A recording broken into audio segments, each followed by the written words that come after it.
Welcome again to our YouTube channel the GS solver.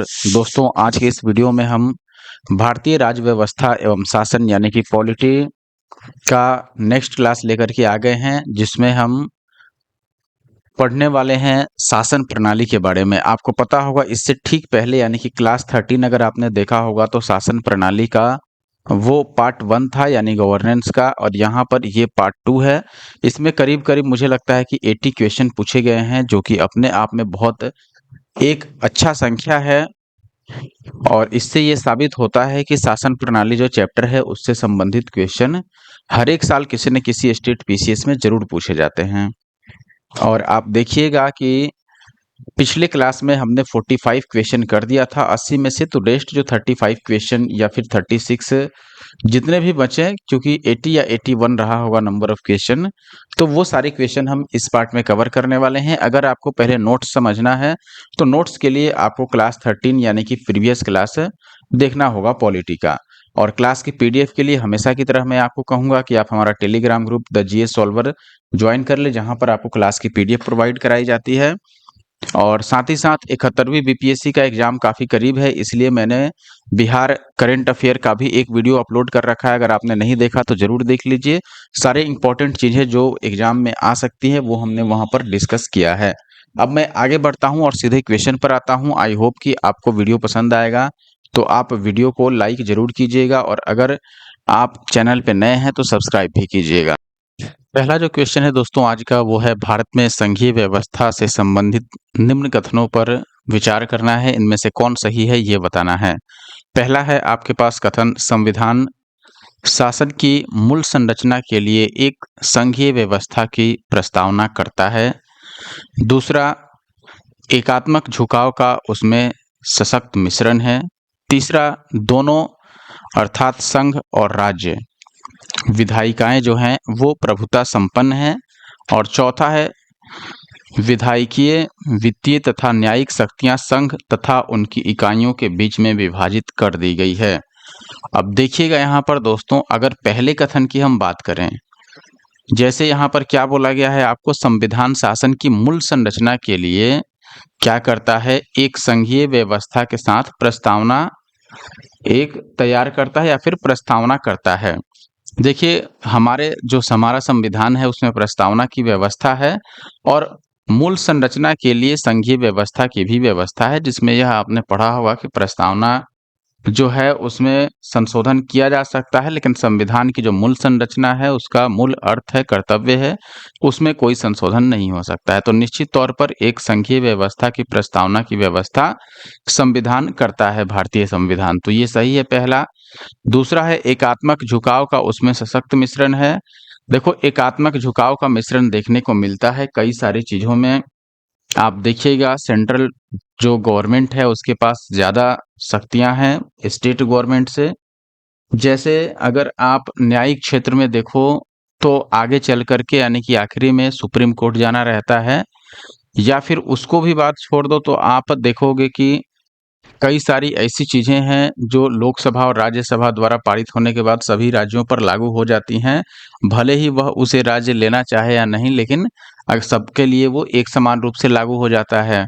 या कई सारी ऐसी चीजें हैं जिसमें जैसे विदेश नीति जो है वो केंद्र सरकार खुद बनाती है, उसमें राज्य सरकार का कोई महत्वपूर्ण रोल नहीं है।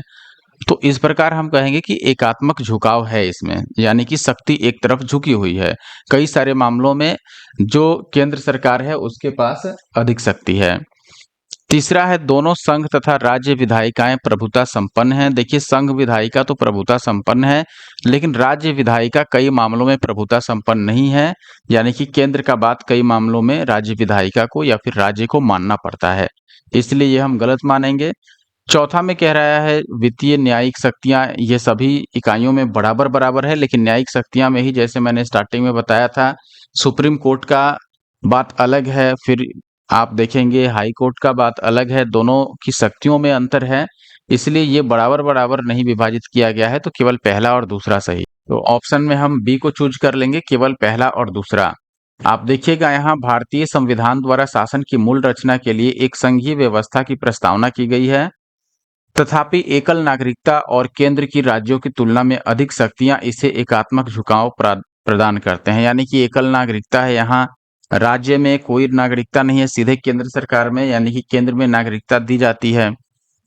और साथ ही साथ केंद्र की राज्य से अधिक शक्तियां जो हैं वो एकात्मक झुकाव को दर्शाती हैं।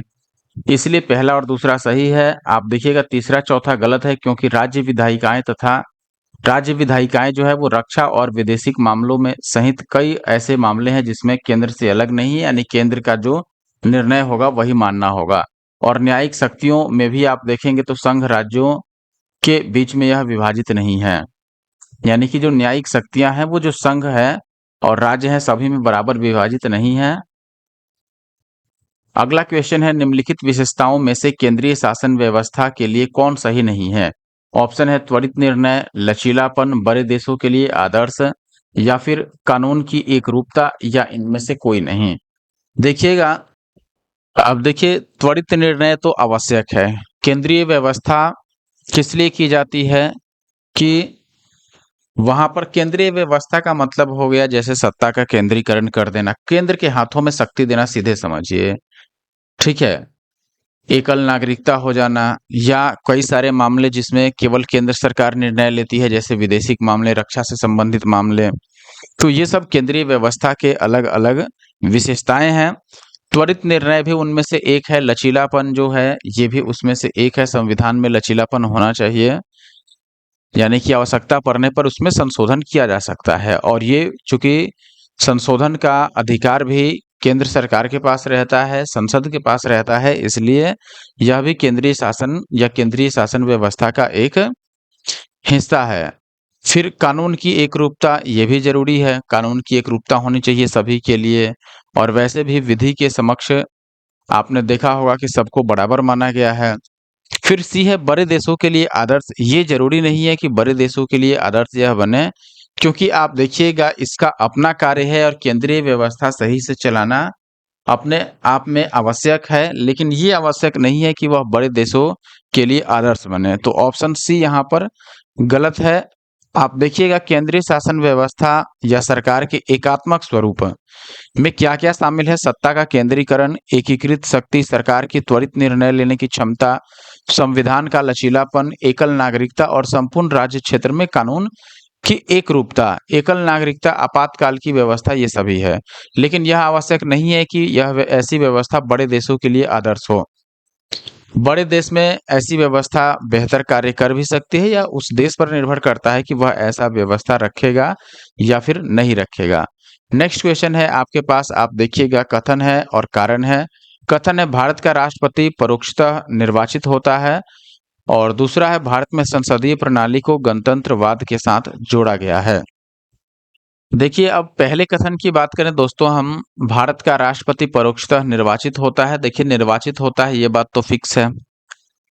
भारत का राष्ट्रपति जो होते हैं यह अप्रत्यक्ष रूप से निर्वाचित होते हैं, परोक्षता का मतलब भी वही है। तो कथन यहाँ पर सही है। अप्रत्यक्ष रूप से क्यों निर्वाचित होते हैं? क्योंकि जनता सीधे उनकी वोटिंग में हिस्सा नहीं लेती है, इसलिए अप्रत्यक्ष रूप से उनका निर्वाचन होता है। फिर कारण है, इसका क्या कारण दिया गया है कि भारत में संसदीय प्रणाली को गणतंत्रवाद के साथ जोड़ा गया है, यानी यहाँ की जो संसदीय प्रणाली है वो गणतंत्रवाद के तर्ज पर काम करती है, न कि राजतंत्रवाद पर। देखिए राजतंत्र में आपको पता होगा कि राजा का पुत्र राजा बनता है, उसका पुत्र फिर राजा बनेगा, फिर उसका पुत्र पुत्री या पत्नी जो भी हो वो राजा बन जाएगी, यानी कि रानी बन जाएगी। यहाँ पर है जो गणतंत्रवाद व्यवस्था है इसमें ऐसा नहीं होता है। गणतंत्रवाद में वोटिंग होती है और वोटिंग द्वारा जिसको सबसे अधिक वोट मिलते हैं उसके हाथों में सत्ता जाती है और वह जनता की तरफ से सरकार चलाता है। तो कहने का मतलब है यहाँ राष्ट्रपति का अप्रत्यक्ष निर्वाचन क्यों होता है? क्योंकि यहाँ गणतंत्रवाद व्यवस्था है, न कि राजतंत्रवाद। तो दोनों ही यहाँ पर सही है, ए और आर दोनों सही है और कारण भी सही है, इसलिए ऑप्शन ए आपका सही उत्तर होगा। आप देखिएगा भारत का राष्ट्रपति अप्रत्यक्ष रूप से निर्वाचित होता है। भारत की संसदीय प्रणाली को गणतंत्रवाद के साथ जोड़ा गया है, जिसमें कोई आनुवांशिक शासक नहीं होता है तथा राज्य के सभी प्राधिकारी प्रत्यक्ष या फिर अप्रत्यक्ष रूप से जनता द्वारा ही निर्वाचित होते हैं। क्वेश्चन है दोस्तों, नीचे दो फिर से कथन दिए गए हैं, उसी प्रकार एक कथन है और इसमें एक कारण है। राजनीतिक दल लोकतंत्र के जीवन रक्त है, और जो कारण दिया गया है, लोग खराब शासन के लिए सामान्यतः राजनीतिक दलों को कोसते हैं। अब देखिए, पहला जो कथन था अपने पास, राजनीतिक दल लोकतंत्र के जीवन रक्त हैं। लोकतंत्र का जीवन रक्त क्यों बोला जाता है राजनीतिक दल को? क्योंकि राजनीतिक दल आप देखिएगा सत्ता में यही रहते हैं, जो भी राजनीतिक दल सत्ता में रहती है वह लोकतंत्र का जीवन रक्त। जीवन रक्त का मतलब कि राजनीतिक दल है तो ही लोकतंत्र चल रहा है। जीवन रक्त का मतलब क्या है कि रक्त है तो जीवन चल रहा है, और लोकतंत्र का जीवन रक्त का मतलब हुआ कि राजनीतिक दल अगर लोकतंत्र का जीवन रक्त है, इसका मतलब यह हुआ कि लोकतंत्र तभी सही से चल पाएगा जब तक राजनीतिक दल सही से चल रहा है। तो अब समझिए कि लोकतंत्र का मतलब होता है जनता के द्वारा चुना गया प्रतिनिधि शासन करेगा, और जनता के द्वारा चुना गया प्रतिनिधि किसी न किसी राजनीतिक दल का होता है, और शासन में वही राजनीतिक दल रहती है फिर। तो निश्चित तौर पर उस समय के लिए लोकतंत्र उसके हाथ में है, यानी कि जनता का ख्याल रखना या जनता के लिए राजनीतिक भागीदारी बढ़ाना, उसका प्रचार प्रसार करना, जागरूकता बढ़ाना, जनता को शिक्षित बनाना, एक तरह से लोकतंत्र के सारे कार्यभार जो होते हैं वो राजनीतिक दल के हाथ में होते हैं। इसलिए हम बोलेंगे कि ये सही है। लोकतंत्र कितना अच्छे तरीके से काम कर रहा है, यह सब राजनीतिक दल के हाथ में है, उस समय के लिए जब सत्ता उसके हाथ में है। दूसरा कह रहा है कि अगर खराब शासन हो तो ऐसे में लोग राजनीतिक दल को कोसते हैं, ये भी सही है, क्योंकि इसी के हाथ में अगर सब कुछ है तो अगर शासन खराब होगी तो लोग इसी को कोसेंगे ही। तो कथन और कारण दोनों ही यहाँ भी सही है, तो ऑप्शन ए सही होगा आपका। आप देखिएगा, राजनीतिक दलों को लोकतंत्र का जीवन रक्त कहा जाता है क्योंकि राजनीतिक दल लोकतांत्रिक प्रणाली के अंतर्गत चुनाव में भागीदारी, सरकार का निर्माण और नागरिकों में राजनीतिक सहभागिता का प्रशिक्षण का अवसर प्रदान करता है। यह भी सही है कि लोग खराब शासन के लिए सामान्यतः राजनीतिक दलों को कोसते हैं, इसलिए कथन कारण दोनों ही यहाँ पर दोस्तों सही है। नेक्स्ट क्वेश्चन आप देखिएगा, क्वेश्चन नंबर 50। भारत में दल विहीन प्रजातंत्र किसने प्रभावित किया है? दल विहीन प्रजातंत्र किसने प्रस्तावित किया है? S.A. डांगे, राम मनोहर लोहिया, महात्मा गांधी और जयप्रकाश नारायण। देखिए, जो ऑप्शंस है दोस्तों, इसमें महात्मा गांधी के साथ साथ जयप्रकाश नारायण, ये दोनों ऐसे व्यक्ति हैं जो ये मानते थे कि जो प्रजातंत्र है यानी लोकतंत्र है, ये बिना दल के हो तो ज्यादा अच्छा है, यानी कि कोई राजनीतिक दल यहाँ पर नहीं होना चाहिए। दलीय व्यवस्था के ये विरोध में थे, इसलिए ऑप्शन सी और ऑप्शन डी सही उत्तर होगा दोनों ही यहाँ पर। महात्मा गांधी और जयप्रकाश नारायण ने भारत में दल विहीन प्रजातंत्र का समर्थन किया। ये दलीय व्यवस्था के दोषों के कारण दल विहीन लोकतंत्र एवं सहभागी लोकतंत्र के समर्थक थे। अगला क्वेश्चन दोस्तों 51, यहां पर आप देखिएगा दोस्तों, यहां पर भी आपको कथन और कारण दिए गए हैं। कथन में है आपके पास कि भारत की संघात्मक संरचना का मुख्य उद्देश्य इसकी बहुआयामी विविधताओं में से एक राष्ट्र का निर्माण करना और राष्ट्रीय एकता को संरक्षित करना था। कारण है विविधताओं के समंजन से एक सशक्त न कि कमजोर भारतीय राष्ट्रीयता का निर्माण हुआ है। अब देखिए, अगर पहले कथन की मैं बात करूं यानी कि ए की, तो भारत की संघात्मक संरचना क्या होती है दोस्तों? जो संघीय व्यवस्था है, यानी कि शक्ति को केंद्र और राज्यों के बीच में विभाजित किया जाए, और भी कई सारी इसकी विशेषताएं होती हैं।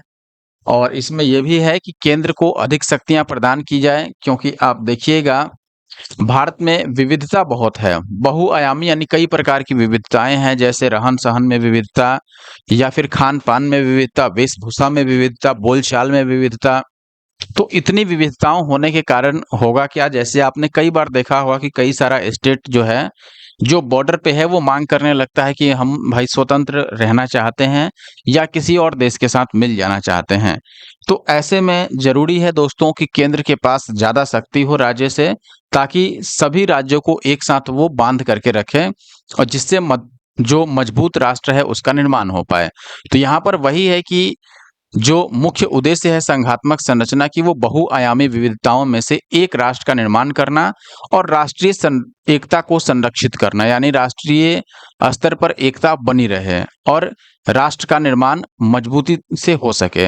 अब कारण है यहाँ पर कि विविधताओं के समंजन से एक सशक्त न कि कमजोर भारतीय राष्ट्रीयता का निर्माण हुआ है, और ये भी सही है। आप देखिएगा सभी विविधताओं को एक जगह मिलाया गया, समंजन जो है यानी एक साथ इनका जो समंजन है इसके कारण, और राष्ट्र जो है वो सशक्त बना है न कि कमजोर बना है, और भारतीय राष्ट्रीयता का निर्माण इस प्रकार एक मजबूत राष्ट्रीयता का निर्माण हुआ है। तो यहाँ पर ए और आर दोनों सही है, इसलिए ये तो गलत हो जाता है, ये भी गलत हो जाता है, ये सही होगा। ए और आर दोनों सही है और आर एक ही सही व्याख्या करता है। आप देखिएगा यहाँ भारतीय संविधान के अनुच्छेद 1 के तहत भारत राज्यों का संघ है, जिसमें वर्तमान में 28 राज्य और 8 संघ राज्य क्षेत्र हैं। वर्तमान संरचना में शक्तियों का बंटवारा जो है वो संघ और राज्यों के बीच में किया गया है। संघ को राज्यों से अधिक शक्तियां दी गई हैं।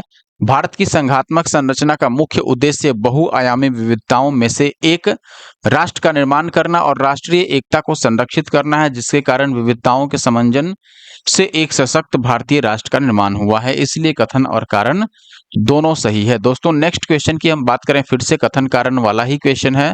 आप देखिएगा इस टॉपिक के जो क्वेश्चन है जनरली बहुत ही अच्छे चूज किए गए हैं, चाहे जिस भी एग्जाम में पूछा गया हो। फिर से एक कथन और एक कारण है। कथन है भारतीय राजनीतिक व्यवस्था की प्रकृति में निरंतरता एवं परिवर्तन के तत्व मूर्त रूप से पाए जाते हैं। कारण है भारतीय राजनीतिक व्यवस्था में निम्न राजनीतिक कार्य शैलियों जैसे आधुनिक शैली, परंपरागत शैली तथा संत शैली के तत्व समाहित हैं। अब देखिएगा दोस्तों, भारतीय राजनीतिक जो व्यवस्था की प्रकृति है उसमें कई सारी चीजें निरंतरता को दर्शाती हैं और कुछ हैं ऐसी चीजें जो परिवर्तन को भी दर्शाती हैं। निरंतरता जैसे धर्म का प्रभाव उसमें, या धार्मिक स्वतंत्रता, ये पहले भी थी आज भी है, यानी काफी समय से निरंतर चली आ रही है।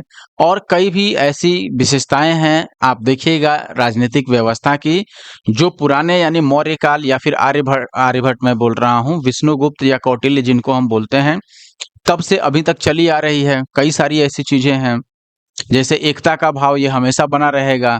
तो ये सब निरंतर चलने वाली चीजें हैं राजनीतिक व्यवस्था में, जो हमेशा से बनी रहती हैं। और कुछ ऐसे भी हैं जो परिवर्तन कर दिए जाते हैं, परिवर्तित कर दिए जाते हैं। जैसे राजनीतिक व्यवस्था में कई सारी ऐसी चीजें हैं, जैसे आपने देखा वोटिंग करने का उम्र कई बार पहले 12 साल, 18 साल, 21 साल, तो ये आगे पीछे चलता रहा है। और भी कई सारी चीजें हैं, जैसे पहले महिला को वोट देने का अधिकार नहीं था, बाद में अधिकार दे दिया गया। तो इस तरीके से कई सारी चीजें परिवर्तित भी हुई हैं। तो यहाँ पर कथन एक सही है।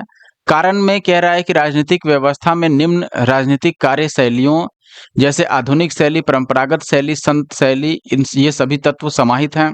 देखिए निश्चित तौर पर भारतीय जो राजनीतिक व्यवस्था है इसमें सभी शैलियों को मिलाया गया है और सभी शैलियों में जो भी अच्छी चीजें थी उनको शामिल किया गया है। जैसे संत शैली का मतलब हुआ महात्मा गांधी का विचार, या फिर और भी ऐसे कोई संत हैं, संत कबीर, जिनके कुछ विचार को इसमें मिलाया गया है जो राष्ट्रहित में है। ठीक है। परंपरागत शैली भी जो पुरानी शैली चली आ रही है उसमें से जो भी राष्ट्रहित में है उसको अभी भी कंटिन्यू किया जा रहा है। आधुनिक शैली जो परिवर्तन किए जा रहे हैं। तो निश्चित तौर पर यहाँ कारण भी सही है। तो 52 का हम बोलेंगे कि ए और आर दोनों सही है, ऑप्शन ए सही हो गया। आप देखिएगा भारतीय राजनीतिक व्यवस्था की प्रकृति में मौर्य काल से लेकर आधुनिक युग तक अपने विशिष्ट तत्व मूर्त रूप में आज भी विद्यमान है। यद्यपि विभिन्न युगों और काल से निरंतर एवं परिवर्तनशील भारतीय राजनीतिक व्यवस्था में आधुनिक शैली, परंपरागत शैली, संत शैली के तत्व समाहित हैं। इसलिए कथन और कारण दोनों सही है। अगला सवाल फिर से कथन और कारण का ही है। कथन है महिलाएं, दलित, निर्धन एवं अल्पसंख्यक समूह भारत में लोकतंत्र के सबसे बड़े दावेदार हैं। भारत में लोकतंत्र अधिक आत्मसम्मान की कामना का वाहक बनकर उभरा है। अब देखिए लोकतंत्र चूंकि सभी के अधिकार की रक्षा करता है, सभी को एक समान रूप से वोट देने का अधिकार प्रदान किया गया है। तो लोकतंत्र जो है वो निश्चित रूप से महिला, दलित, निर्धन और अल्पसंख्यक सभी के लिए मूल रूप से यह आवश्यक है। या आप ये कहिए कि ये लोग जो हैं भारत में लोकतंत्र के सबसे बड़े दावेदार जरूर हैं। जो भी पिछड़ा वर्ग है वो लोकतंत्र का दावेदार है निश्चित तौर पर। क्यों दावेदार है? क्योंकि लोकतंत्र सभी के व्यक्तिगत अधिकारों की रक्षा करता है, उसकी गारंटी देता है और इसी के आधार पर लोग अपना आत्मसम्मान को बचाने की या फिर बनाए रखने की कामना भी करते हैं। तो यहाँ पर भारत में लोकतंत्र अधिक आत्मसम्मान की कामना का वाहक बनकर उभरा है। ये भी सही है और ये भी सही है, तो यहाँ भी दोनों सही हो गए।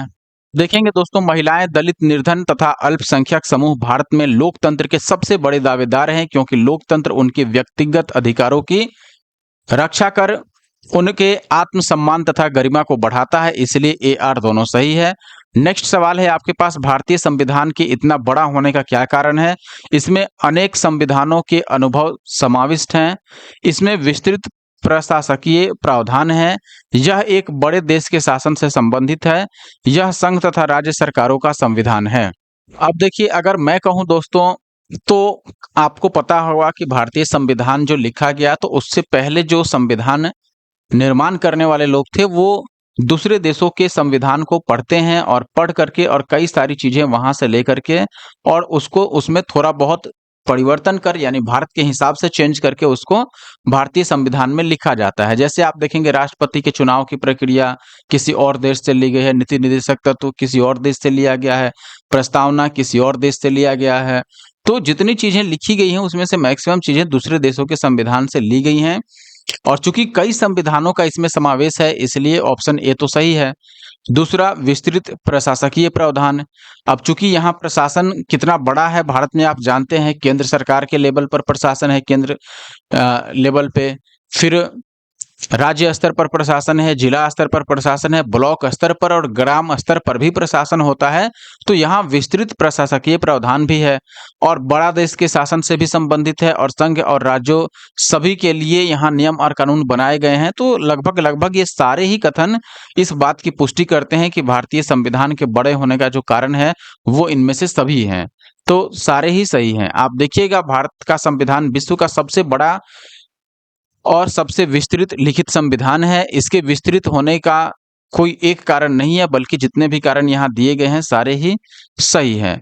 अगला क्वेश्चन जो है दोस्तों, आप देखिएगा, यहाँ आपसे क्या पूछा गया है, निम्नलिखित कथनों में से कौन सही है? संयुक्त राज्य अमेरिका में सरकार की संघीय प्रणाली है। दूसरा कह रहा है, भारत में सरकार की संघीय और एकात्मक दोनों प्रकार की प्रणाली है, यानी फेडरल और यूनिटरी दोनों है। और यहाँ कौन सही है ये पूछ रहा है। फ्रांस में सरकार की संघीय प्रणाली है। पाकिस्तान में प्रधानमंत्री की नियुक्ति वहां की जनता के द्वारा होती है। ये तो गलत है, फ्रांस में संघीय प्रणाली भी नहीं है और भारत में संघीय व्यवस्था है, न कि एकात्मक व्यवस्था है, इसलिए केवल पहला सही होगा, क्योंकि संयुक्त राज्य अमेरिका जो है वहां भी सरकार की संघीय प्रणाली है। आप देखिएगा दोस्तों, अमेरिका का संविधान संघीय प्रणाली का स्पष्ट उल्लेख करता है। संविधान में भारत को राज्यों का संघ बताया गया है, किंतु संविधान के कतिपय प्रावधान राज्यों की अपेक्षा केंद्र को ज्यादा शक्तिशाली बनाने पर जोर देते हैं। इससे कुछ विद्वान भारत के संविधान को संघात्मक एवं एकात्मक प्रणालियों का मिश्रण मानते हैं, किंतु भारतीय संविधान एकात्मक प्रणाली का लक्षण लिए हुए मूल रूप से संघीय संविधान है। यानी कि संघीय संविधान तो है यहाँ, लेकिन एकात्मक प्रणाली का भी कुछ लक्षण है, जैसे रक्षा और विदेशी मामलों में केवल और केवल केंद्र सरकार वहां पर फैसला लेता है। तो ये ज्यादा उचित है मुझे लगता है और ऑप्शन ए यहाँ सही उत्तर था। अगला सवाल 56 नंबर, आप देखेंगे, निम्नलिखित में से कौन सी एक भारतीय संघ राज्य पद्धति की विशेषता नहीं है? भारत में स्वतंत्र न्यायपालिका है। देखिए, नहीं पूछा जा रहा है, ये तो है। केंद्र और राज्यों के बीच शक्तियों का बंटवारा है, ये भी है। संघबद्ध होने वाले इकाइयों को राज्यसभा में असमान प्रतिनिधित्व दिया गया है, बिल्कुल है। संघ से जो जुड़े हैं सभी इकाइयों को राज्यसभा में प्रतिनिधित्व तो दिया गया है। यह संघबद्ध होने वाली इकाइयों के बीच एक सहमति का परिणाम है। ये यहाँ पर देखिए, संघ राज्य पद्धति की विशेषता नहीं है, ऑप्शन डी। यह संघबद्ध होने वाली इकाइयों के बीच एक सहमति का परिणाम है, यह गलत है। देखिए, भारत संघ राज्य पद्धति की विशेषताओं में लिखित संविधान का होना, भारत की सर्वोच्चता, शक्तियों का विभाजन, स्वतंत्र न्यायपालिका, द्विसदनीय विधायिका, राज्यों का राज्यसभा में असमान प्रतिनिधित्व, द्विस्तरीय सरकार इत्यादि शामिल है। किसमें? संघीय व्यवस्था में। भारतीय संघ राज्य पद्धति या फिर संघीय व्यवस्था प्रणाली जो है उसमें लिखित संविधान होना, संविधान की सर्वोच्चता, शक्तियों का विभाजन, स्वतंत्र न्यायपालिका, द्विसदनीय विधायिका, राज्यों का राज्यसभा में असमान प्रतिनिधित्व, ये द्विस्तरीय सरकार इत्यादि इसमें शामिल हैं। जबकि भारतीय संघ की स्थापना संघबद्ध होने वाली इकाइयों के बीच किसी सहमति या समझौते द्वारा नहीं हुई है तथा भारतीय संघ से राज्यों को यानी कि उसके इकाइयों को अलग होने का अधिकार नहीं है। तो यहाँ कहने का मतलब यही है कि सभी राज्यों की सहमति से ऐसा व्यवस्था भारत में नहीं किया गया है और इसीलिए आप देखेंगे कि कोई राज्य चाह कर भी भारत से अलग नहीं हो सकता है। भारतीय संविधान का जो अनुच्छेद 1 है उसमें साफ लिखा गया है इंडिया अर्थात भारत राज्यों का संघ होगा। अर्थात भारतीय संघ जो है वो राज्य पद्धति की विशेषता नहीं करता है और यह अमेरिकी संघवाद की विशेषता है यानी कि उसी की तर्ज पर यहाँ बनाया गया है। अगला क्वेश्चन है फिर से कथन कारण वाला कथन है भारतीय संघात्मक व्यवस्था को अर्ध संघात्मक कहा जाता है। कारण है भारत में एक स्वतंत्र न्यायपालिका है जिसे न्यायिक पुनरीक्षण का अधिकार है। सबसे पहले कथन की बात करें भारतीय संघात्मक व्यवस्था को अर्ध संघात्मक कहा जाता है। देखिए ये कथन तो सही है, अर्ध संघात्मक कहा जाता है। अब आप पूछेंगे अर्ध संघात्मक क्यों कहा जाता है। देखिए कई सारी ऐसी व्यवस्थाएं हैं जैसे आप देखेंगे रक्षा और विदेश दोनों मामले में जो भारत का संघ है या फिर केंद्रीय शासन प्रणाली है वो स्वतंत्र है अपने तरफ से फैसला लेने के लिए। दूसरी बात आप देखेंगे कि जब भी इमरजेंसी लागू हो जाता है चाहे केंद्र सरकार के पास ये अधिकार है कि वह इमरजेंसी कहीं भी लागू कर दे। आपने देखा होगा राज्य सरकार इमरजेंसी नहीं लागू करती है। इमरजेंसी लागू करने का यानी कि आपातकालीन प्रावधान जो है वो केंद्र सरकार के लिए बनाया गया है और आपातकाल की स्थिति में या फिर राष्ट्रपति शासन घोषणा हो जाने की स्थिति में राज्य का पूरा बागडोर जो है यानी कि पूरी शासन प्रणाली केंद्र सरकार के हाथों में चली जाती है। तो कहने का मतलब ये है कि ये एकात्मकता को दर्शाता है यानी कि यहाँ पर ये जो है राज्यों के पास अधिकार नहीं रहा लेकिन कई मामलों में राज्य के पास अपने अधिकार रहते हैं। तो इसीलिए इसको पूर्ण रूप से संघात्मक भी नहीं कहा जा सकता कि पूरी तरीके से सारी शक्तियां संघ के पास हैं। इसको अर्ध संघात्मक इसीलिए कहा गया है। फिर भारत में स्वतंत्र न्यायपालिका है, ये तो सबको मालूम है कि न्यायपालिका यहाँ कार्यपालिका से अलग है, इसलिए भारत में न्यायपालिका तो स्वतंत्र है ही और इसे न्यायिक पुनरीक्षण का अधिकार भी प्राप्त है निश्चित तौर पर। तो यहाँ दोनों सही तो है लेकिन कथन कारण की सही व्याख्या नहीं कर रहा है क्योंकि संघीय व्यवस्था और न्यायपालिका व्यवस्था दोनों अलग अलग चीजें हैं। ठीक है, आप देखिएगा यहाँ पर भारत के संविधान का वर्णन विभिन्न प्रकार से किया गया है।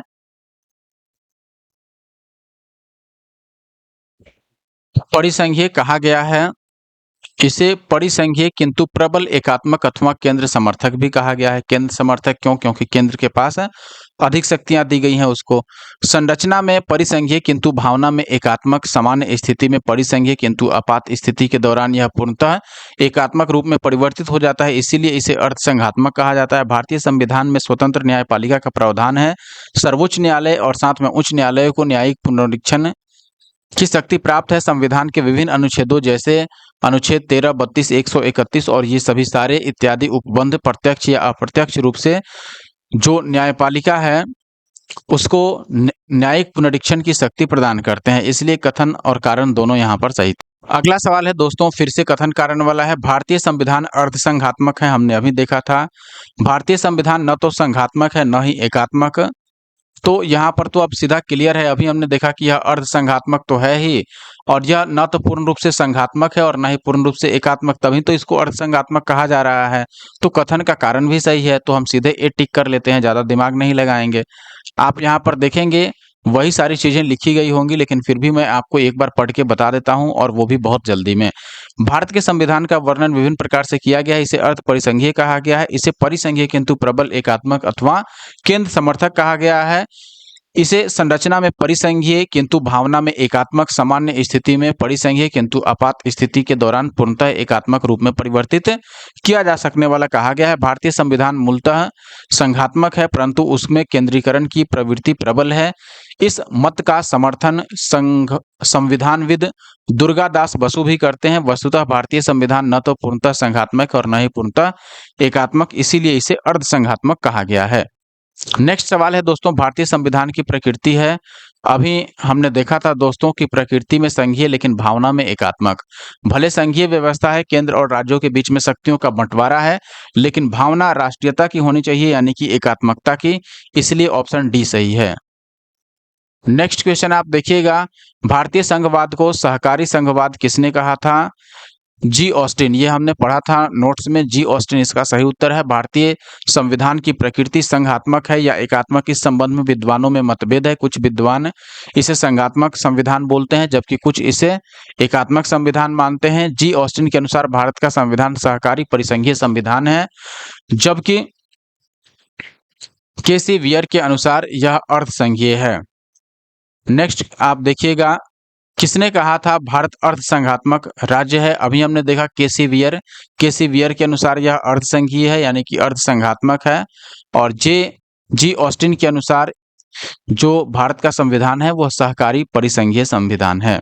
तो ऑप्शन डी यहाँ सही हुआ। क्वेश्चन यहाँ पर मिलान करना है आपको, सहकारी संघवाद, सौदेबाजी संघवाद, अर्ध संघवाद, केंद्रीकरण की प्रवृत्ति वाला संघवाद। देखिए सबसे पहले केसी वियर आते हैं, जिन्होंने क्या कहा था कि यह अर्ध संघवाद है, भारतीय संविधान अर्ध संघवाद है, तो हमने एक को सी में मिला दिया, सी में एक मिला दिया। सहकारी संविधान किसने बोला था? अभी हमने देखा था दोस्तों जी ऑस्टिन, तो ये ऑप्शन 4 में चला गया, ए को हमने 4 में मिला दिया, ठीक है। और इसके बाद देखिएगा बाकी दो अगर हम नहीं भी मिलाते हैं तो ए को चूंकि 4 में हमने मिलाया है और सी को 1 में, तो हम यहाँ पर एक बार देखने की कोशिश करते हैं कि ए 4 और सी 1 कहाँ है। तो ए 4 और सी 1 एक ही में है, यानी कि बी को 3 में मिला दो, अब इसको मिला दो 3 में और इसको मिला दो 2 में, तो सौदेबाजी संघवाद हो गया, मॉरिस जोन्स ने कहा था। और केंद्रीकरण की प्रवृत्ति वाला संघवाद किसने कहा था? ये कहा था आइवर जेनिंग्स ने। तो इस हिसाब से ऑप्शन सी सही होता है। आप यहाँ पर देखिएगा, कोऑपरेटिव फेडरलिज्म किसने कहा था? ग्रेनविल ऑस्टिन ने। फिर सौदेबाजी यानी बार्गेनिंग फेडरलिज्म मॉरिस जोन्स ने। और अर्थ संघवाद केसी वियर ने। और केंद्रीकरण की प्रवृत्ति वाला संघवाद ये कहा था आइवर जेनिंग्स ने।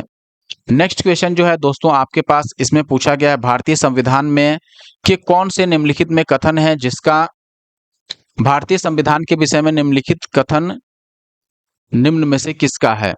अच्छा, यहाँ एक कथन दिया गया है, आपको बताना है किसने वो बोला है। भारतीय संविधान अधिक कठोर तथा अधिक लचीले के मध्य एक अच्छा संतुलन स्थापित करता है, ये केसी वियर ने कहा था, तभी तो इसको अर्धसंघात्मक कहा उन्होंने। तो ऑप्शन डी सही है। आप देखिएगा, भारतीय संविधान की संशोधन प्रक्रिया के संदर्भ में भारतीय संविधान के लिए उपयुक्त कथन, यानी कि जो यह कथन है कि भारतीय संविधान अधिक कठोर और अधिक लचीले के बीच में संतुलन है, यह किसने कहा था? केसी वियर ने कहा था। अधिक कठोर कई मामलों में जो इसकी नीतियां हैं उसको लेकर के, और लचीला इसलिए क्योंकि इसमें संशोधन किया जा सकता है, इसलिए यह लचीलापन इस दर्शाता है।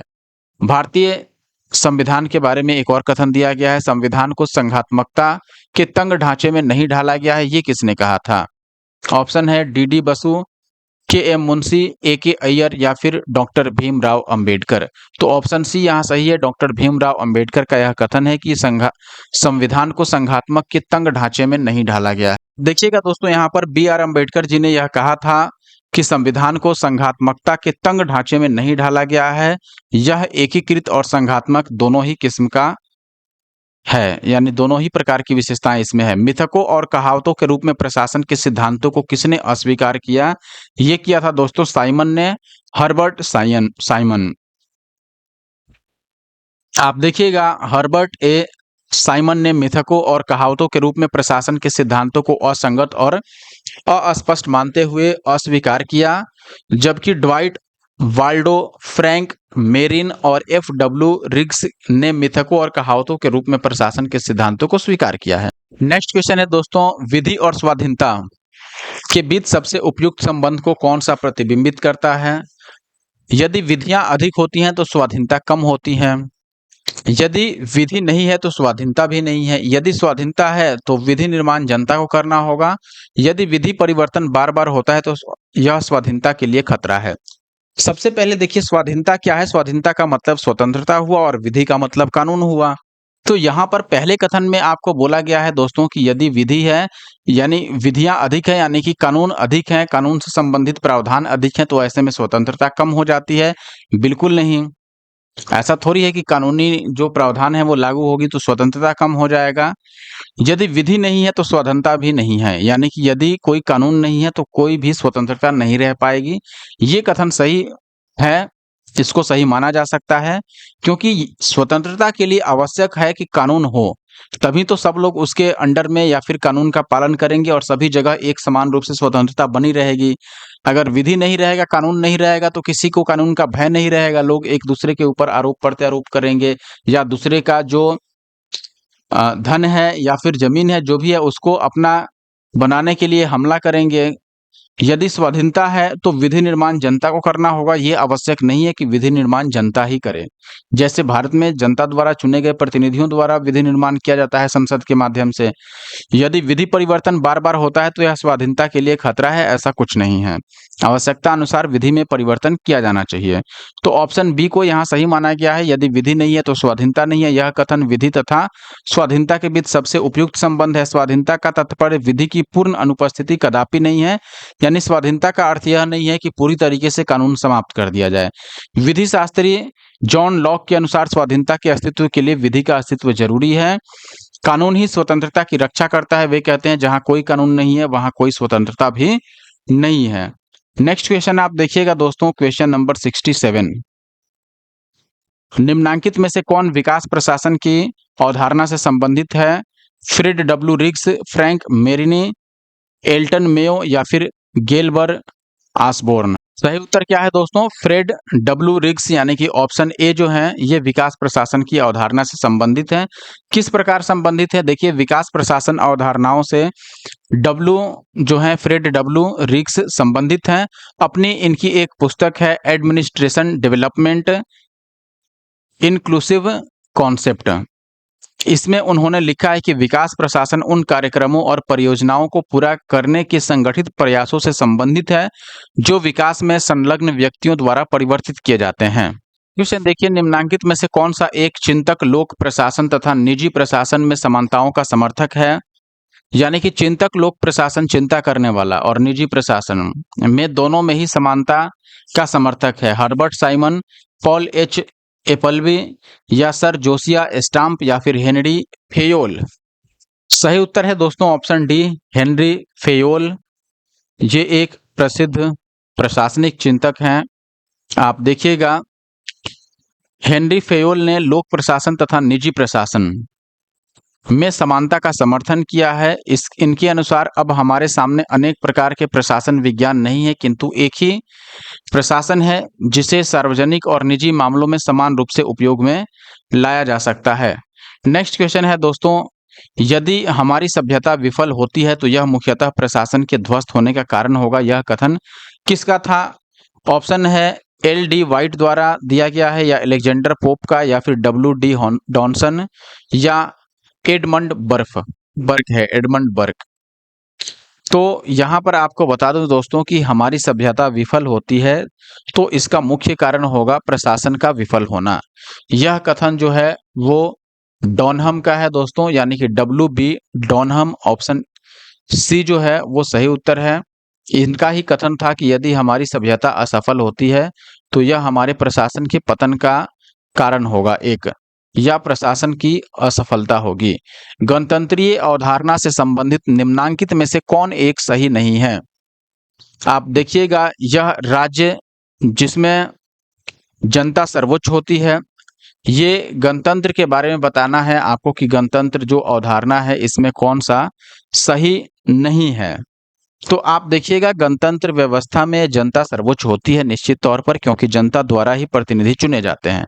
दूसरा, सर्वोच्च शक्ति निर्वाचित प्रधान में होती है, ये भी सही है। जो निर्वाचित व्यक्ति होता है उसके पास शक्ति रहती है देश की या फिर राज्य की, फिर सर्वोच्च शक्ति एक राजा के समान एक ही व्यक्ति में निहित हो जाती है, ऐसा नहीं है। क्योंकि एक व्यक्ति के अंदर सारी शक्तियां नहीं होती हैं। आप देखिएगा लोकतंत्र में यानी कि गणतंत्र में कई लेवल पे यहाँ सत्ता का विकेंद्रीकरण होता है। केंद्र स्तर पे, राज्य स्तर पे, जिले स्तर पे अलग अलग प्रकार की संस्थाएं हैं, अलग अलग अधिकारी हैं, अलग अलग राजनीतिक पार्टियों का अलग अलग जगहों पर सत्ता भी है। जैसे हो सकता है केंद्र में किसी और का सत्ता हो, राज्य में किसी और का सत्ता हो। तो ऐसा नहीं है कि एक ही व्यक्ति के हाथ में सारी चीजें हैं। तो विकल्प सी आप देखिएगा यह गणतंत्रीय अवधारणा से संबंधित नहीं है, जबकि बाकी विकल्प जो है वो गणतंत्र की अवधारणा को दर्शाते हैं। अगला सवाल है दोस्तों, यहाँ पर आप देखिएगा निम्नलिखित में से किनको विधि के शासन के प्रमुख लक्षणों के रूप में माना जाएगा। विधि का शासन इनमें से कौन कौन उसका लक्षण है ये बताना है। शक्तियों का परिसीमन, विधि के समक्ष समता, या सरकार के प्रति जन उत्तरदायित्व, या फिर स्वतंत्रता और नागरिक अधिकार। तो विधि के प्रमुख लक्षणों के रूप में निश्चित तौर पर शक्तियों का परिसीमन कर दिया जाता है, यानी उससे अधिक कुछ नहीं किया जा सकता। फिर विधि के समक्ष सभी को समान माना जाता है, सभी को समान रूप से विधि की स्वतंत्रता या फिर विधि विधि द्वारा जो भी सुरक्षा दी जाती है सभी को समान रूप से दी जाती है। फिर सरकार के प्रति जन उत्तरदायित्व, देखिए इसके लिए विधि का शासन नहीं है, इसमें इसका एक प्रमुख लक्षण में ये नहीं है कि सरकार के प्रति जन उत्तरदायित्व का व्यवस्था ये देखे। फिर है स्वतंत्रता और नागरिक अधिकार, बिल्कुल विधि का अगर शासन रहेगा तो स्वतंत्रता और नागरिक अधिकार इसका एक लक्षण होगा। तो यहाँ पर 1, 2 और 4 सही है, यानी कि ऑप्शन सी सही है। दोस्तों आगे बढ़ने से पहले अगर आपने अभी तक हमारे YouTube channel the GS solver को नहीं सब्सक्राइब किया है तो जरूर सब्सक्राइब कर लें ऐसे और वीडियो देखने के लिए। यदि आप इस वीडियो को लाइक नहीं किए हैं तो लाइक कर दें। प्रोफेसर डाइसी थे जिन्होंने 1885 ईस्वी में अपनी एक पुस्तक लिखी, द लॉ ऑफ कॉन्स्टिट्यूशन। इसमें विधि के शासन के 3 प्रमुख लक्षण दिए। विधि की सर्वोपरिता, यानी कि विधि जो है वही सर्वोच्च है, राज्य की या व्यक्ति की स्वेच्छाचारिता का अभाव होगा, अर्थात किसी भी व्यक्ति को केवल विधि का उल्लंघन करने हेतु दंडित किया जा सकता है, अन्य किसी और कार्य के लिए नहीं। जब भी कोई व्यक्ति विधि का उल्लंघन करेगा यानी कानून का उल्लंघन करेगा तो उसको दंडित किया जाएगा। स्वेच्छाचारिता का अभाव व्यक्तियों के परिसीमन के रूप में प्रतिबिंबित होता है। दूसरा था विधि के समक्ष समानता, अर्थात विधि के सामने सभी लोग समान हैं, कोई विधि से ऊपर नहीं है। फिर विधिक भावना की प्रबलता, इसका तात्पर्य है कि संविधान के सामान्य सिद्धांत व्यक्तियों के अधिकार स्वतंत्रताओं का निर्धारण करने वाले न्यायिक विनिश्चयों का परिणाम है। सरकार के प्रति जन उत्तरदायित्व विधि के शासन का लक्षण नहीं है, इसलिए ऑप्शन सी गलत था। अगला सवाल आप देखिएगा दोस्तों, यूपीएससी प्री 2023 का है। निम्नलिखित में से कौन सा कथन किसी देश के संविधान के मुख्य प्रयोजन को सर्वोत्तम रूप से प्रतिबिंबित करता है, यानी संविधान का मुख्य उद्देश्य बताता है। यह आवश्यक विधियों के निर्माण के उद्देश्य का निर्धारण करता है। यह राजनीतिक पदों और सरकार के सृजन को सुकर बनाता है। यह सरकार की शक्तियों को परिभाषित करता है और सीमाबद्ध बनाता है। यह सामाजिक न्याय, सामाजिक समता और सामाजिक सुरक्षा को प्रतिभूत करता है। देखिए यहाँ सब तो सही ही है, लेकिन सर्वोत्तम रूप से जो सही है वो है सी, सरकार की शक्तियों को परिभाषित करता है और सीमाबद्ध करता है, यानी कि उस पर लिमिट लगाता है। यह संविधान का मुख्य उद्देश्य है कि सरकार की शक्तियों पर, जो भी सरकार में रहे उसकी शक्ति पर प्रतिबंध लगाया जाए या फिर उस पर एक उसका लिमिट सेट किया जाए। किसी देश के संविधान का मुख्य उद्देश्य सरकार की प्रकृति और स्वरूप की एक रूपरेखा तैयार करना है। संविधान देश के सरकार को आधारभूत सिद्धांतों, संरचना एवं प्रकारों की स्थापना के साथ साथ व्यक्तियों के अधिकारों एवं स्वतंत्रताओं को परिभाषित करता है। चूंकि संविधान में किसी देश के बुनियादी मौलिक कानून निहित होते हैं, अतः यह सरकार के विभिन्न अंगों जैसे विधायिका, कार्यपालिका, न्यायपालिका के उत्तरदायित्व को भी निर्धारित करता है। विधायिका संविधान में दिए गए निर्देशों और सीमाओं को ध्यान में रखते हुए कानून का निर्माण करती है। इस प्रकार यह स्पष्ट हो जाता है कि किसी देश का संविधान का मुख्य प्रयोजन सरकार की शक्तियों को परिभाषित एवं सीमाबद्ध करना है। नेक्स्ट क्वेश्चन अगर आप देखेंगे दोस्तों, यहाँ आपसे पूछा गया है निम्नलिखित कथनों पर विचार करना है जो संवैधानिक सरकार संवैधानिक सरकार वह है, यानी संवैधानिक सरकार के बारे में बताना है, जो राज्य की सत्ता के हित में व्यक्ति की स्वतंत्रता पर प्रभावकारी प्रतिबंध लगाती है। और दूसरा है जो व्यक्ति की स्वतंत्रता के हित में राज्य की सत्ता पर प्रभावकारी प्रतिबंध लगाती है। अब देखिएगा, राज्य और जनता दोनों में सबसे पहले किस पर ध्यान देना ज्यादा आवश्यक है, तो जनता निश्चित रूप से। आप देखिएगा, राज्य की सत्ता के हित में, यानी राज्य में जो सत्ता है, जिसके पास शक्ति है, जो प्रशासन है, उसके हित में आप देखिएगा व्यक्ति पर प्रतिबंध लगा दे, किसी की स्वतंत्रता पर रोक लगा दे, ऐसा बिल्कुल नहीं होता है संविधान में। व्यक्ति की स्वतंत्रता के लिए राज्य की सत्ता पर यह प्रतिबंध लगा सकता है, इसलिए ऑप्शन दूसरा केवल सही है, ऑप्शन बी को हम सही मानेंगे। संवैधानिक सरकार में सरकार की शक्ति का स्रोत संविधान होता है। संवैधानिक सरकार व्यक्ति की स्वतंत्रता में हित में सरकार की सत्ता पर प्रभावकारी प्रतिबंध लगाती है। वस्तुतः राज्य की निरंकुश सत्ता से व्यक्तिगत स्वतंत्रता के हितों को सुरक्षित रखने के उद्देश्य से ही ब्रिटेन और अमेरिका में संविधानवाद का उदय हुआ। एक संवैधानिक सरकार में नागरिकों की स्वतंत्रताओं के संरक्षण हेतु संस्थागत क्रियाविधियां भी विद्यमान रहती हैं निश्चित तौर पर। नेक्स्ट क्वेश्चन है आपके पास दोस्तों, परिभाषा से संवैधानिक सरकार का अर्थ क्या है। यह अभी हमने देखा सीमित सरकार, यानी सरकार पर एक तरह से प्रतिबंध लगाना, उसका लिमिट लगाना, हमने ये पिछले क्वेश्चन में देखा था। परिभाषा से संवैधानिक सरकार का अर्थ है सीमित सरकार। इसका तात्पर्य है कि सरकार एवं इसके तीनों अंग यानी विधायिका, कार्यपालिका और न्यायपालिका का स्रोत जो है वह संविधान है तथा ये संविधान में निहित उपबंधों के अधीन कार्य करते हैं। संविधान सरकार द्वारा अपने नागरिकों पर लागू किए जाने वाले कानूनों और नीतियों की कुछ सीमाएं लगाता है। ये सीमाएं इस रूप में मौलिक होती हैं कि सरकार कभी उसका उल्लंघन नहीं करेगी या नहीं कर सकती है। नेक्स्ट क्वेश्चन है, आप देख सकते हैं केवल यूपीएससी प्री में क्वेश्चन पूछे गए हैं। अभी पिछले हमने 3-4 जो भी क्वेश्चन किए वो सारे ही यूपीएससी प्री के क्वेश्चन थे। और मुझे लगता है कि देखो 1 2 3 4 5 6 या 7 क्वेश्चन पिछले रहे होंगे जो केवल आईएएस प्री एग्जाम के हैं। तो इससे आप समझ सकते हैं कि यूपीएससी प्री में इस टॉपिक का क्या महत्व है। अगला सवाल है, संवैधानिक सरकार का अर्थ क्या है, आशय क्या है। हमने ये पीछे भी देखा था एक क्वेश्चन में। किसी राष्ट्र की परिसंघीय संरचना वाली एक प्रतिनिधि सरकार, कोई सरकार जिसके प्रमुख के पास नाम मात्र की शक्तियां हो, कोई सरकार जिसके प्रमुख के पास वास्तविक शक्तियां हो, कोई सरकार जो संविधान की सीमाओं से परिबद्ध हो, यानी जो संविधान की सीमा में रह के काम करे। तो यही तो संवैधानिक, निश्चित नाम में ही संवैधानिक लगा है। संवैधानिक सरकार का मतलब क्या, संविधान सरकार चलाएगा ऐसा नहीं है।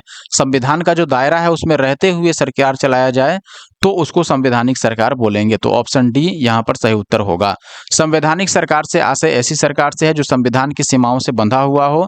संवैधानिक सरकार की शक्तियां संविधान के तहत परिसीमित होती हैं तथा सरकार अपने प्राधिकार या फिर शक्तियों के प्रयोग में संविधान की मौलिक संरचना का उल्लंघन नहीं कर सकती है। संवैधानिक सरकार की व्यवस्था में सरकार, जैसे भारत में केंद्र और राज्य सरकारों के प्राधिकार का स्रोत संविधान होता है, वैसे ही संवैधानिक सरकार में जो सरकार के प्राधिकार यानी कि अधिकार का स्रोत होता है वह संविधान होता है। नेक्स्ट क्वेश्चन अभी भी आप देखेंगे यूपीएससी प्री का ही है। राज्य व्यवस्था के संदर्भ में निम्नलिखित में से किस एक को आप स्वतंत्रता की सर्वाधिक उपयुक्त व्याख्या के रूप में स्वीकार करेंगे। ऑप्शन है राजनीतिक शासकों की तानाशाही के विरुद्ध संरक्षण, बिल्कुल नहीं। नियंत्रण का अभाव होगा ही नहीं। इच्छा अनुसार कुछ भी करने का अवसर, कैसे कर देंगे इच्छा अनुसार कुछ भी, राष्ट्र के विरोध में तो नहीं कर सकते हैं इच्छा अनुसार कुछ भी। इच्छा अनुसार कुछ भी कीजिए, लेकिन ऐसा काम कीजिए जिससे कि राष्ट्र के रक्षा यानी डिफेंस सिस्टम या फिर उसका जो विदेशी मामला है या उसका जो गोपनीय बात है जिससे उसकी रक्षा सिस्टम या डिफेंस सिस्टम प्रभावित हो सकती है, ये सारी चीजें आप उसके खिलाफ में नहीं कर सकते। यानी देशद्रोह के खिलाफ में कोई काम नहीं कर सकते हैं। स्वयं को पूर्णतः विकसित करने का अवसर है, बिल्कुल है, आप अपने आप को पूर्णतः विकसित कर सकते हैं। आप देखिएगा राज्य व्यवस्था के संदर्भ में स्वतंत्रता का अर्थ व्यक्ति पर बाहरी प्रतिबंधों के अभाव के साथ व्यक्ति की आत्म अभिव्यक्ति की योग्यता का विस्तार करना और उसके अंदर की संभावनाओं को विकसित करना है। राजनीतिक शासकों की तानाशाही के विरुद्ध संरक्षण, नियंत्रण का अभाव एवं इच्छा अनुसार कुछ भी करने का अवसर स्वतंत्रता के पहलू हैं, परंतु ये पूर्णतः एवं उपयुक्त अर्थ में स्वतंत्रता की व्याख्या नहीं करते हैं। वस्तुतः किसी व्यक्ति की स्वतंत्रता सीमा पर उस समय प्रतिबंध लगाना अनिवार्य हो जाता है जब वह दूसरों की स्वतंत्रता को बाधित करने लगते हैं। यानी कि अपनी स्वतंत्रता का पता नहीं लेकिन दूसरों की स्वतंत्रता को बाधित करने लगे, तब उस पर सीमा लगाना आवश्यक होता है। नियंत्रण का अभाव एवं इच्छानुसार कुछ भी करने का अवसर के अंतर्गत किए गए कार्य यदि दूसरों पर असर डालते हैं तो इनसे बाकी लोग प्रभावित होते हैं, तो ऐसे में उनकी स्वतंत्रता पर प्रतिबंध लगाए जा सकते हैं। वही स्वयं को पूर्णतः विकसित करने का अवसर स्वतंत्रता की वह स्थिति है जिसमें लोग अपनी रचनात्मकता और क्षमताओं का विकास करते हैं। इस अर्थ में स्वतंत्रता व्यक्ति की रचनाशीलता, संवेदनशीलता और क्षमताओं के भरपूर विकास को बढ़ावा देती है। यह विकास खेल, विज्ञान, कला, संगीत या अन्वेषण जैसे किसी भी क्षेत्र में हो सकता है। नेक्स्ट क्वेश्चन है आपके पास दोस्तों, आप देखिएगा यहाँ पर, समाज में समानता के होने का एक निहितार्थ यह है कि उसमें विशेषाधिकारों का अभाव होता है, अवरोधों का अभाव होता है, प्रतिस्पर्धा का अभाव होता है या फिर विचारधारा का अभाव है। देखिए, अगर समानता होगी तो निश्चित रूप से विशेष अधिकार का अभाव होगा। ऐसे में यानी कि आप देखिए, रंग, नस्ल या फिर धर्म, जाति के आधार पर किसी को कोई विशेष अधिकार नहीं दिया जाएगा, इसलिए ऑप्शन ए यहाँ पर सही माना जाएगा। आप देखिएगा दोस्तों, समानता का एक सामान्य अर्थ यह हुआ कि रंग, नस्ल, धर्म, जाति, लिंग आदि के आधार पर किसी व्यक्ति के साथ भेदभाव नहीं किया जाए और किसी व्यक्ति को विशेष अधिकार भी नहीं दिया जा सकता है। अतः समाज में समानता होने के लिए एक निहितार्थ यह है कि विशेष अधिकारों का अभाव रहे ऐसे समाज में। अगला सवाल है दोस्तों, आप देखिएगा, यूपीपीसीएस प्री 2017 का, भारत एवं अमेरिका की राजनीतिक व्यवस्थाओं के बीच कौन सी विशेषताएं समान है, ये बताना है। पहला है, अवशिष्ट शक्तियां केंद्र के पास हैं। ये तो समान बिल्कुल नहीं है, क्योंकि अमेरिका में दोहरी नागरिकता है, वहां राज्य में भी नागरिकता लेना पड़ता है और केंद्र में तो रहता ही है। दूसरा, अवशिष्ट शक्तियां राज्यों के पास है, अब ये भी नहीं होगा क्योंकि राज्य के पास शक्तियां हैं और केंद्र के पास भी शक्तियां हैं वहां पर। फिर राष्ट्रपति के पास पॉकेट वीटो की शक्ति है, ये आप देखिएगा तो सही है, क्योंकि पॉकेट वीटो की शक्ति राष्ट्रपति के पास होती है। वहां उच्च सदन में कुछ मनोनीत सदस्य होते हैं, नहीं होते हैं, तो यहाँ पर केवल तीसरा सही हुआ, यानी कि ऑप्शन ए। आप देखिएगा, किसी विधेयक पर कोई भी कार्यवाही, चाहे वह सकारात्मक हो या नकारात्मक, न करने की राष्ट्रपति की शक्ति पॉकेट वीटो के रूप में जानी जाती है, यानी कि किसी विधेयक पर कार्यवाही न करें, ये राष्ट्रपति के पास अधिकार है। भारतीय राष्ट्रपति तथा अमेरिकी राष्ट्रपति दोनों ही पॉकेट वीटो की शक्ति रखते हैं। यद्यपि अमेरिकी राष्ट्रपति की यह शक्ति भारतीय राष्ट्रपति की इस शक्ति के सापेक्ष छोटी है, क्योंकि उस विधेयक पर कोई कार्यवाही न किए जाने की स्थिति में 10 दिन में विधेयक को वापस करना होता है, जबकि भारतीय संविधान में राष्ट्रपति हेतु ऐसी समयावधि का उल्लेख नहीं है। भारत तथा अमेरिकी या फिर अमेरिका की राजनीतिक व्यवस्थाओं के बीच में पॉकेट वीटो की शक्ति विशेषता ही समान है। भारत में अवशिष्ट शक्तियां केंद्र के पास तथा अमेरिका में राज्यों के पास हैं। अमेरिका में उच्च सदन में भी सभी सदस्य प्रत्यक्ष रूप से निर्वाचित होते हैं। देखिए, उच्च सदन का मतलब राज्यसभा में भी वहां प्रत्यक्ष रूप से निर्वाचन होता है, जबकि भारत में उच्च सदन राज्यसभा में राष्ट्रपति द्वारा 12 सदस्य मनोनीत किए जाते हैं, लेकिन अमेरिका में सभी सदस्य वहां निर्वाचित होते हैं। ने दोस्तों, दूसरे प्रशासनिक आयोग के कौन से प्रतिवेदन ने भारत में सुशासन की बाधाओं की पहचान की है? शासन में नैतिकता या नागरिक केंद्रित प्रशासन, शासन का केंद्र बिंदु या ई शासन को बढ़ावा या स्थानीय शासन? देखिए, दूसरे प्रशासनिक आयोग के कौन से प्रतिवेदन भारत में सुशासन की बाधाओं की पहचान की है? इसमें सही उत्तर होगा दोस्तों, शासन का केंद्र बिंदु जो होगा वो केंद्रीय प्रशासन होगा, तो फिर नागरिक केंद्रित प्रशासन होना चाहिए और वही शासन का केंद्र बिंदु होना चाहिए, ऑप्शन बी। आप देखिएगा, द्वितीय प्रशासनिक सुधार आयोग के प्रतिवेदन संख्या 12, नागरिक केंद्रित प्रशासन या फिर शासन का केंद्र बिंदु, citizen centric administration the heart of governance में भारत में सुशासन की बाधाओं की पहचान की गई है तथा सुशासन के लिए आवश्यक पूर्व शर्तों का भी उल्लेख किया गया है। अगला क्वेश्चन जो है दोस्तों, यहाँ पर भारतीय संघवाद में विविधताओं में एकता को प्रोन्नत करने हेतु निम्नलिखित में से किन संस्थानों को आवश्यक माना गया है? यानी भारत में जो संघवाद है, विविधताओं में एकता इस बात को प्रोन्नत करने के लिए किन संस्थाओं को आवश्यक माना गया है, बताइए। अंतरराज्य परिषद और राष्ट्रीय विकास परिषद। राष्ट्रीय लेवल पर जो भी व्यवस्थाएं हैं वो निश्चित रूप से विविधताओं में एकता लाने का प्रयत्न करते हैं, क्योंकि राष्ट्रीय लेवल पर जो भी होता है वो सभी राज्यों के लिए एक समान रूप से लगभग होता है। वित्त आयोग और क्षेत्रीय परिषद। वित्त आयोग भी राष्ट्रीय लेवल पर है। एकल न्यायिक व्यवस्था की गई है, यानी कि ये भी केंद्रीय लेवल पर है, राज्यों में व्यवस्था नहीं है। अखिल भारतीय सेवाएं सभी राज्यों के लिए समान है। कभी भी अखिल भारतीय सेवाएं आते हैं तो ऐसा नहीं है कि इस राज्य के जो बच्चे हैं वो इतना ही फॉर्म भर सकते हैं और उस राज्य के बच्चे इतने फॉर्म भर सकते हैं। तो यहाँ पर तीनों ही सही है, तो ऑप्शन डी सही हो गया उपयुक्त में से। अभी एक्सप्लेनेशन देखिएगा दोस्तों। भारतीय संघवाद में विविधताओं में एकता को प्रोन्नत करने हेतु उपरोक्त सभी संस्थानों को आवश्यक माना गया है। अंतरराज्य परिषद तथा राष्ट्रीय विकास परिषद, वित्त आयोग एवं क्षेत्रीय परिषद एकल नागरिक व्यवस्था एवं अखिल भारतीय सेवाएं भारतीय संघवाद में विविधताओं में एकता प्रोत्साहित करते हैं, जिससे संघ और राज्य आपस में जुड़े रहते हैं। भारतीय संविधान के अनुच्छेद 263 के में अंतरराज्य परिषद का उल्लेख है। राज्यों के आपस में अथवा संघ से विवाद की स्थिति में राष्ट्रपति द्वारा अंतरराज्य परिषद का गठन किया जाता है। योजनाओं के निर्माण में राज्यों की भागीदारी के लिए राष्ट्रीय विकास परिषद की स्थापना की जाती है, जिसके अध्यक्ष प्रधानमंत्री तथा सदस्य राज्यों के मुख्यमंत्री होते हैं। संघ और राज्यों के बीच करों के शुद्ध आगामों के वितरण तथा भारत की संचित निधि में राज्यों के राजस्व में सहायता अनुदान को शासित करने आदि के लिए अनुच्छेद 280 के तहत राष्ट्रपति द्वारा वित्त आयोग की स्थापना की जाती है। केंद्र और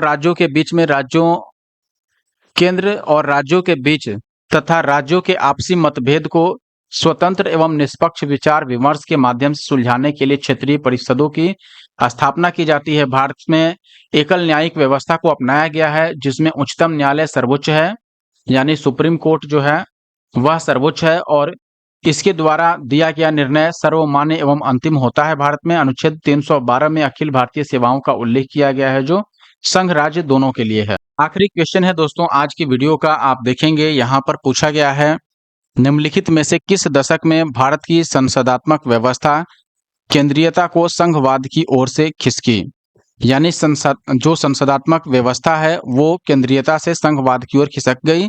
किस दशक में, कौन सा दशक था? तो देखिएगा 1960 का दशक, 1980 का दशक, 1970 का, या उनमें से कोई नहीं। सही उत्तर है दोस्तों 1970 के दशक में, यानी कि ऑप्शन बी। आप देखिएगा एक्सप्लेनेशन दोस्तों यहाँ पर।